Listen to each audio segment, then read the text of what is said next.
Hello guys, welcome back to our channel Guruda IELTS and today we got a very nice topic जिसका नाम है transportation and the traffic. Guys मैं आपको disclaimer अभी दे देता हूँ that this video is going to be longer video, lengthy होने वाली है, थोड़ी सी लंबी हो जाएगी, ठीक है। और इसके बाद जो बाकी के सेशंस रहते हैं सिर्फ 5-6 मेरे ख्याल से इतने ही रहते हैं, वो सारे के सारे थोड़े से लंबे होंगे क्योंकि मतलब जो पॉइंट बाकी के बचे ना वो एक पर्टिकुलर एक टॉपिक में नहीं आ सके, मतलब उसको अलग अलग टॉपिक में नहीं बांटना चाहता था मैं क्योंकि वो बहुत छोटी छोटी सी बातें थी। इसलिए मैंने क्या करा, उन सभी को एक ही वीडियो में रखा। अभी ट्रांसपोर्टेशन और ट्रैफिक से रिलेटेड जो कुछ भी होगा सिर्फ इसी वीडियो में होगा, इसके अलावा कहीं पर भी नहीं होगा। और ये हमारे सीज़न का 30th मतलब 30वीं वीडियो होने वाली है। तो हमने अभी तक कितने सेशंस कंप्लीट कर लिए। अगर आप लोगों ने प्रीवियस सेशंस नहीं देखे तो प्लेलिस्ट में जाके प्रीवियस सेशंस को देख सकते हो। तो गाइज वीडियो स्टार्ट करने से पहले if you have any kind of inquiry related to the study visa, work और the tourist visa, then you can send your document and the inquiry in the given email id immigration.garuda@gmail.com। और आज हम देखेंगे traffic, उसकी कुछ problems, उसके कुछ solutions, then positive of the public transportation, negative of the public transportation, then road safety के ऊपर देखेंगे। तो ये कुछ 4-5 जो बातें हैं हम आज लोग डिस्कस करने वाले हैं। सबसे पहले देखो क्या होता है कि traffic congestion is caused by the computer travelling to work. देखो क्या होता है ट्रैफिक प्रॉब्लम में। सबसे पहले क्या होती है ट्रैफिक प्रॉब्लम में, आप लोगों को पता होता है कि मान के चलते हैं एक रोड है, उसके ऊपर जब बहुत सारी गाड़ियाँ ऐसे ऐसे ऐसे ऐसे हो जाती है ना, मतलब एक एक के ऊपर एक, तो उसको ट्रैफिक कंजक्शन बोलते हैं, उसको ट्रैफिक प्रॉब्लम बोलते हैं। तो मतलब बाहर निकलने की कोई जगह बचती नहीं है, एक रोड के ऊपर जो नंबर ऑफ कार्स की डेंसिटी है वो बढ़ जाती है, इसको बोलते हैं traffic congestion is caused by the computer travelling to work. Computers travelling to work का मतलब समझते हो कि गाड़ियाँ जब ट्रैवल करती हैं वर्क के लिए तो क्या होता है, इससे ट्रैफिक कंजक्शन होता है, प्रॉब्लम होती है। Most people live in suburbs outside the city areas. लोग क्या करते हैं, फॉर एग्जांपल यहाँ पर सिटी है और उनका जो घर है वो बाहर की तरफ होते हैं और क्या करते हैं वो सिटी में काम करने के लिए जाते हैं, जिससे क्या होता है ट्रैफिक प्रॉब्लम बढ़ती चली जाती है क्योंकि number of cars on the road would increase and it would lead to the traffic congestion, the traffic problem. Computer tend to travel at the same time of the day. जो computers होते हैं, computer पता है किसको मतलब किसके लिए लिखा है, कंप्यूटर्स लिखा है आप लोगों का मतलब हम जैसे लोगों के लिए जो डेली डेली अपने अपने घरों से काम की तरफ जाते हैं उनके लिए लिखा है। They tend to travel alone, उनको ट्रैवल भी अकेला करना है, पर्सनल गाड़ी में जाना है, पर्सनल स्कूटर पे, पर्सनल बाइक पे जाना है, तो ट्रैफिक कंजक्शन तो होगी ना। Cars and the road spaces are not used efficiently. जो कार्स और जो रोड स्पेस है वो एफिशिएंटली यूज़ नहीं होता। अगर मान के चलते हैं ऐसा ऐसा बुरा हाल है कि अगर ये रोड है ना, अगर आप लोगों को इस लाइन में मान के चलते हैं इस लाइन में जाना है, तो अगर कार यहाँ पर है, ये वाला रोड खाली है, तो बहुत सारे क्या करेंगे इधर से हो लेंगे, इधर से हो लेंगे। जब वहाँ से कोई आएगा तो मतलब एक हो गया ना, दोनों साइड से बिल्कुल ऐसा हो गया कि अब ना तो वो हिल सकते ना उधर वाले हिल सकते। तो इन जब चीज़ों को जब लोगों को अवेयरनेस नहीं होती ना, रोड जो लॉज हैं रेगुलेशंस हैं उनसे related, then such things happen and इससे क्या हो जाता है एफिशिएंटली हम लोग यूज़ नहीं कर पाते अपने रोड सिस्टम को, स्पेस को, जिससे ट्रैफिक कंजक्शन की प्रॉब्लम का सामना करना पड़ता है। This cause the traffic jams during the rush hours. और रश आवर्स के समय क्या होता है ट्रैफिक जैम होता है क्योंकि हर किसी को जल्दी पहुंचना है काम पे, जल्दी पहुंचना है घर, तो प्रॉब्लम तो होगी ही। अगर कोई एक जल्दी पहुंचना चाहे तो किसी को तो लेट जाना पड़ेगा, ये बात। आगे देखते हैं, ये तो होगी ट्रैफिक प्रॉब्लम्स। देखो इसके साथ एक सबसे बड़ी बात है ना जो जुड़ी हुई है वो है इन्वायरमेंटल पोल्यूशन, कि इन्वायरमेंट में पोल्यूशन होगा। अगर भाई देखो सिंपल सी बात है ना, अगर कार ज़्यादा होंगी तो CO2 ज़्यादा होगा, CO2 ज़्यादा होएगा तो इन्वायरमेंट में प्रॉब्लम ज़्यादा होंगी। इससे क्या होएगा ग्लोबल वार्मिंग बढ़ेगी, अर्थ का टेम्परेचर बढ़ेगा, वही सेम टू सेम बाकी की सारी। जब टेम्परेचर बढ़ेगा तो स्किन प्रॉब्लम्स होंगी, कैंसर जैसी प्रॉब्लम्स का आप लोगों को सामना करना पड़ेगा। So there are various things that are connected to each other. ये सिंपल सी बात है, everyone knows that because 9th से लेके 8th 7th आप कब से इन बातों को पढ़ रहे हैं हम लोग। नेक्स्ट देखते हैं, इसके कुछ सोल्यूशंस देख लेते हैं कि सोल्यूशन क्या हो सकते हैं। In order to reduce the traffic we should change our working habits. अपने लोगों को वर्किंग हैबिट्स चेंज करनी चाहिए। घर से काम करो ना भाई, घर बैठे अब तो everything is possible because the internet, mobile phone, zoom app and everything. तो हम लोग घर से बैठे बैठे काम कर सकते हैं, इसको बोलते हैं work from home. Work from home अगर आप लोग करेंगे तो इसको बोलते हैं, इसको टेली कम्यूटिंग भी बोलते हैं, टेली कम्यूटिंग भी बोलते हैं इस चीज़ को। अगर आप लोगों को कभी आए तो आप इसमें पॉजिटिव लिख सकते हो, टेली कम्यूटिंग होता है घर से बैठकर काम करना, टेली कम्यूटिंग, ठीक है, ये कर सकते हैं। The internet can now be use to connect people. More people could work from home. Meeting can be held as a video conference. Workers could be given a flexible timetable. उनको flexible timetable देना चाहिए, भाई तू 8 बजे आ जाइए, तू 9 बजे आ जाइए, तू 5 बजे चल जाइए, तो 6 बजे चल जाइए, ऐसा कुछ मतलब flexible timetable होना चाहिए ना। और अगर आप घर बैठे काम कर रहे हो तब तो कुछ कहने की बात ही नहीं है। Another solution could be tax drivers. Drivers के ऊपर टैक्स लगा दो। पर्सनल कार के ऊपर अगर आप लोगों को, अगर गवर्नमेंट ने पर्सनल कार के ऊपर टैक्स लगा दिया ना, तो सिंपल सी बात है, जो लोग हैं वो पब्लिक ट्रांसपोर्ट के ऊपर चले जाएंगे, जैसे बसेज होगी, टैक्सी होगी, इन सब के ऊपर जाएंगे, रेलवेज हो गया, मेट्रो हो गया। तो इससे क्या है, प्रॉब्लम जो इन्वायरमेंट की है ना, बहुत हद तक कम हो जाएगी। Workers should share their cars and travel together. उन लोगों को कार शेयर करना चाहिए। कार शेयरिंग के लिए एक बहुत अच्छा सा शब्द है, उसको बोलते हैं carpooling.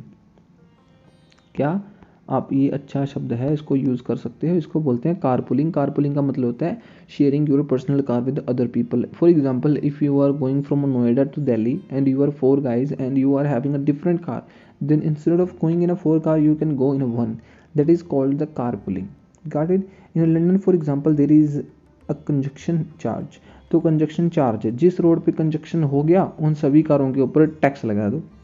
This helps to raise a money for a better public transport. इसके दो फायदे होते हैं टैक्स लगाने से। एक तो आप लोग पब्लिक ट्रांसपोर्ट अच्छा कर पाओगे, it means government public transport को अच्छा कर पाएगी। दूसरा है कि लोगों के ऊपर जब पेनल्टीज लगेंगी तो सिंपल सी बात है ना कि लातों के भूत बातों से तो मानते नहीं, उनको कुछ ना कुछ तो करना पड़े, कुछ पेनल्टीज, कुछ टैक्स, कुछ इम्पोजेस तो करने पड़ेंगे ताकि वो माने कि पब्लिक ट्रांसपोर्ट का इस्तेमाल करो। अब आप लोग बोलोगे जी पब्लिक ट्रांसपोर्ट इतने अच्छे तो है नहीं इंडिया में कि इनका इस्तेमाल करा जाए। ऑफकोर्स ऑब्वियस ही बात है, नहीं है, तभी तो नहीं है ना कि हम लोग ट्रैवल नहीं करते। It is an our mistake, we can say that. अगर हम लोग उनका इस्तेमाल करेंगे, कुछ प्रेशर डालेंगे गवर्नमेंट के ऊपर, तो गवर्नमेंट ऑब्वियस ही बात है इन चीज़ों को अच्छा करेगी। जैसे चंडीगढ़, दिल्ली, नोएडा, बहुत सारी अच्छी चीज़ जो सिटीज़ हैं उनमें ऐसी चीज़ें हो रही हैं, पब्लिक ट्रांसपोर्टेशन बेहतर है पहले से। ठीक, तो you can say this things. उसके बाद हमारे पास आता है positive of the public transportation. Public transportation के फायदे देखो क्या हो सकते हैं। पब्लिक ट्रांसपोर्ट सिंपल सी बात है, इको फ्रेंडली है, क्योंकि कम लोग, देखो भाई एक बस में 60 लोग बैठ सकते हैं, और अगर वो 60 के 60 अपनी अपनी पर्सनल कार लेके जाएं तो पोल्यूशन बढ़ेगा ना। तो पब्लिक ट्रांसपोर्टेशन इको फ्रेंडली है, पोल्यूशन को कम करते हैं। We need to reduce our dependencies on the cars.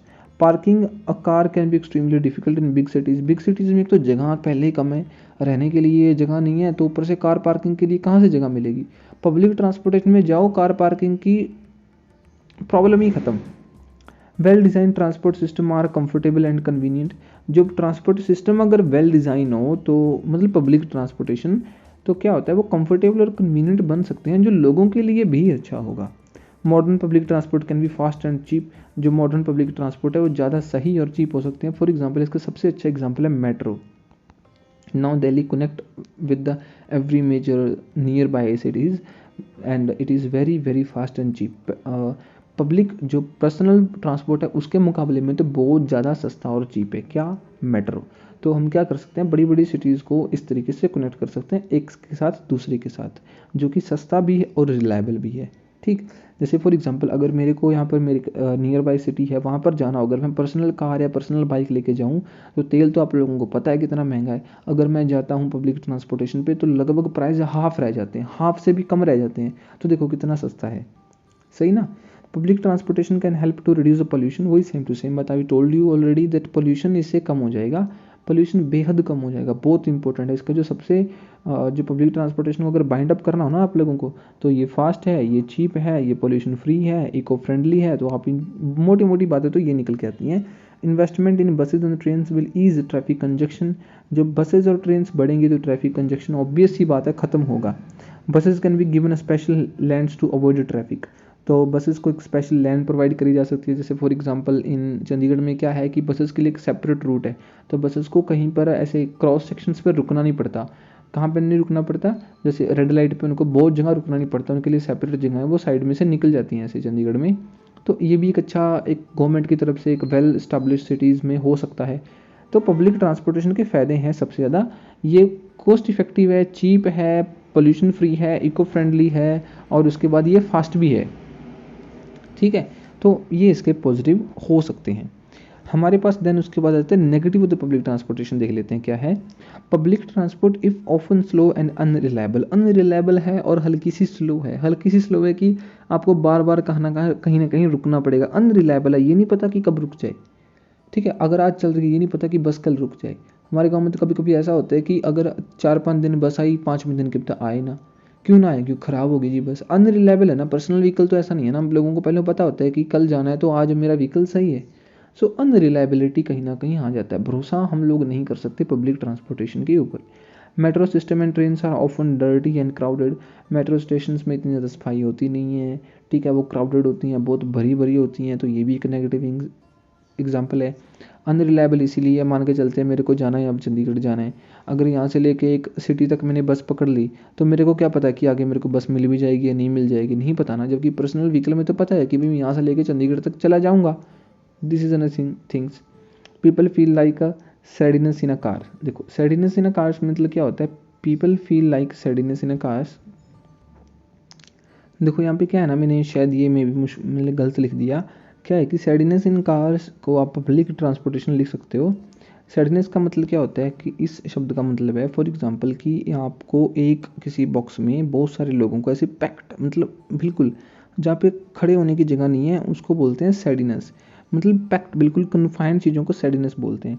तो सैडीनेस इन कार्स इन पब्लिक ट्रांसपोर्टेशन बोल सकते हो। तो वहाँ पर कंजक्शन बहुत ज़्यादा है, ठीक है, डेंसिटी बहुत ज़्यादा है, लोगों को सफोकेशन महसूस होती है जब वो क्या करते हैं, मेट्रोज़ में बसेस में ट्रैवल करते हैं, तो भीड़ बहुत ज़्यादा होती है। तो आप मतलब देख सकते हो ना अपने आसपास के इलाकों में क्या होता है, पब्लिक ट्रांसपोर्टेशन में भीड़ सच में बहुत ज़्यादा होती है। तो एक ये बहुत बड़ा नेगेटिव एग्जाम्पल है किसका, पब्लिक ट्रांसपोर्टेशन का। क्यों? क्योंकि फैसिलिटीज़ अच्छी नहीं है। अगर फैसिलिटीज़ हों, ज़्यादा बसेज हों, ज़्यादा मेट्रोज़ हों, तो ये देखने को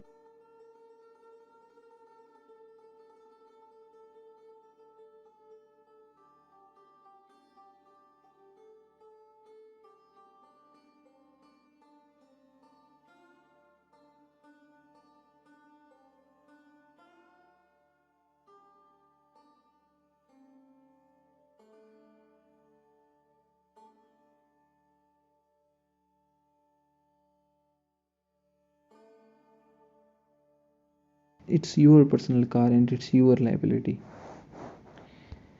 नेक्स्ट देखते हैं, उसके बाद हमारे पास आ जाता है रोड सेफ्टी। देखते हैं, देखो road safety is really very important when it's about the transportation. Driving while tired और ड्रंक इज़ एक्सट्रीमली डेंजरस। जब आप लोग टायर्ड और ड्रंक कर रहे हो, मतलब आप लोगों ने पी रखी है या फिर थके हुए हो, तो कभी ड्राइव मत।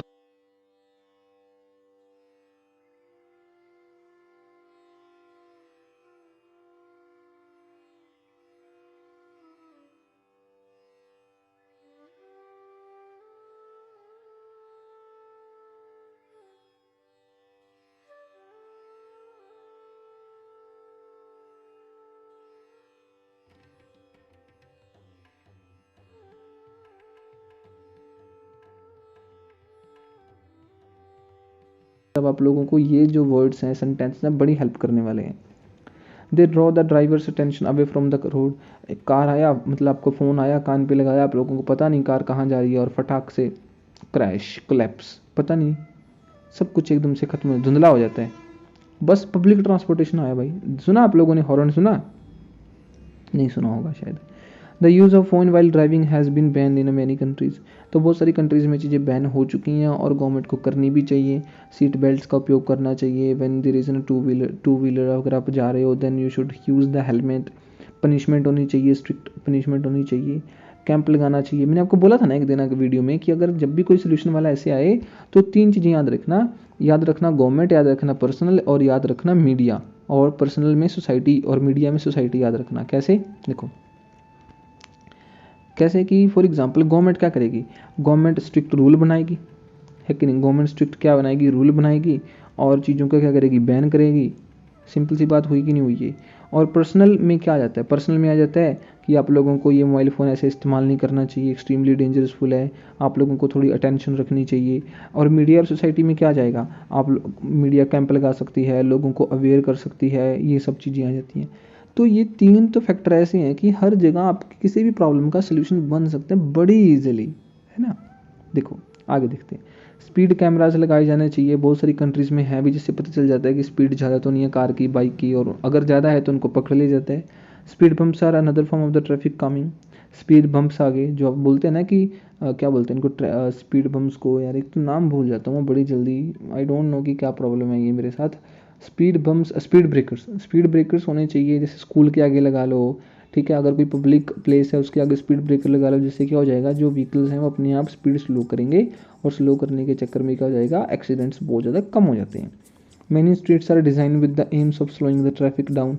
बहुत सारी स्ट्रीट्स को डिज़ाइन ही इस तरीके से करा जाता है कि वहाँ पर स्पीड बम्प्स होते हैं, ट्रैफिक मतलब स्पीड जो ब्रेकर होते हैं उनसे स्पीड कम हो जाती है।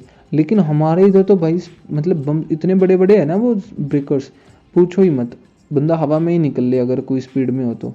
इतने ज़्यादा बड़े बड़े भी नहीं होने चाहिए, उससे एक्सीडेंट ज़्यादा भी होते हैं, ठीक है। तो गाइज़ आज की वीडियो में हमारे लिए सिर्फ इतना ही था, जिसमें हमने रोड सेफ्टी डिस्कस करी, नेगेटिव डिस्कस करे पब्लिक ट्रांसपोर्टेशन के, उसके पॉजिटिव देखे, ट्रैफिक के क्या सोल्यूशन हो सकते हैं अगर there is a problem in traffic, specially with the climate and the pollution and everything, ठीक है।